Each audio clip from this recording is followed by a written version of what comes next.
good. Doc, in terms of competitive spirit, what did you think of your team tonight? Oh, I thought we were extremely competitive. I actually thought the way we played in the first half was great. I thought we came out in the third quarter and it was similar to whatever someone said that game 6 in Oklahoma. Our energy was flat. Like they turned their energy up at the beginning of the third, and we were exhausted. I had to call 2 timeouts. You can just see it, and that's not conditioning. That was emotion.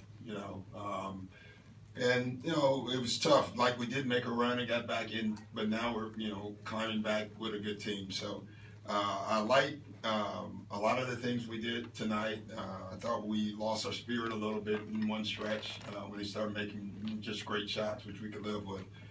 But I just thought it was our endurance early in the third, that stretch. They got back in the game. I thought that hurt us. And then the beginning of the fourth, they did it again. So I liked it overall. In terms of just generating offense without Blake and Chris, is that why? Did you just tell Jamal just keep shooting, go with? Yeah. I mean him, JJ, Austin. The problem was you can see that one stretch, Jamal and Austin were exhausted, and they were stuck with the ball a bunch, and it's tough, but. We can generate more. I mean, hell, we scored more tonight than we scored the 2 games in Portland. So, with the cold stretches that we had. So, and honestly, I thought Jamal missed great shots at the one stretch. So he'll make more of those. Doc, Beth Harris, AP. What happened with the 3-point defense in the fourth? Well, when they're making them, that's number one. That's tough. But we lost guys a couple times. I thought there was 3 times on switches when Lillard or McCullough are wide open.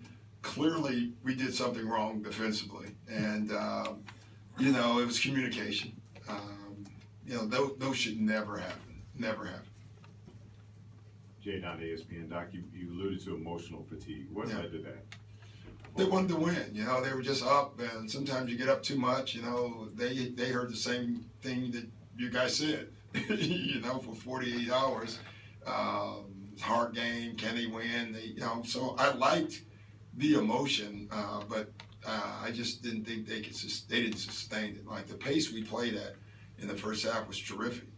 We just couldn't sustain the pace.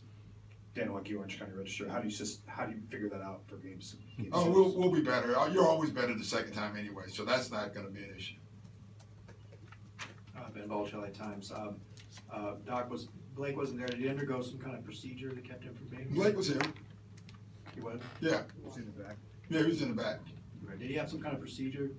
Yes. I don't know what the procedure is. It's the same procedure. About it wasn't I don't know exactly what it was, but I think the same thing Anthony Davis and a bunch of other guys are doing. The PRP type yeah, stuff? whatever that stuff is. Yeah. We took Advil. we didn't have the stuff they have now, so.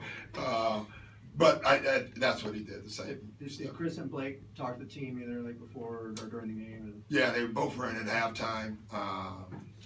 Chris obviously, Coach Ball was terrific today. That's what I deemed him before the game. He was great. Blake was great at halftime with the guys. They've been really involved with their teammates. As much as they can be. Michael Pina, Bleacher Report. Doc, what did you think of DeAndre Jordan's performance defensively and then his offensive aggressiveness? Well, I liked it. Overall, we did a couple of things different defensively. I don't know if I like some of them or not yet. I got to watch the film. And whenever we do anything defensively, it affects DJ. We had him away from the rim a couple times, which, in retrospect, I wish he was closer to the rim.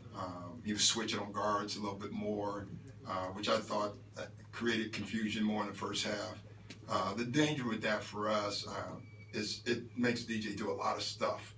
And I thought it affected him probably as much as anybody in the second half because those same pick and rolls that Jamal and Austin in general coming off, DJ couldn't row anymore. He was exhausted.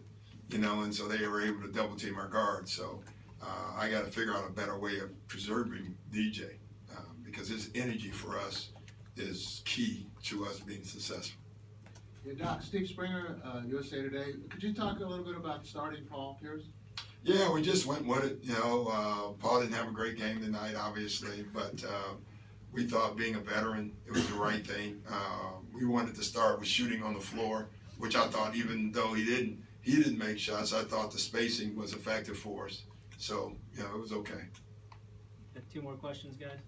Andy Kamenetsky, ESPN LA. Based on what you saw tonight, do you anticipate any either starting lineup changes or rotation changes? Yeah, I mean, I don't know starting line yet, but I definitely saw some things rotationally that we have to do differently for sure. How disappointed has it been for you personally to see Paul kind of work his way through this season and struggle to, you know, I'm sure this is a moment he wanted probably really bad. Yeah, you know, you want him to play well. You know, I try to take the, you know, just my personal feelings out of all this. You know, you want him to do well, but you want them all to do well. You know, I don't know if we handled it right this year with the in and out stuff or not. We've never done it with him, so.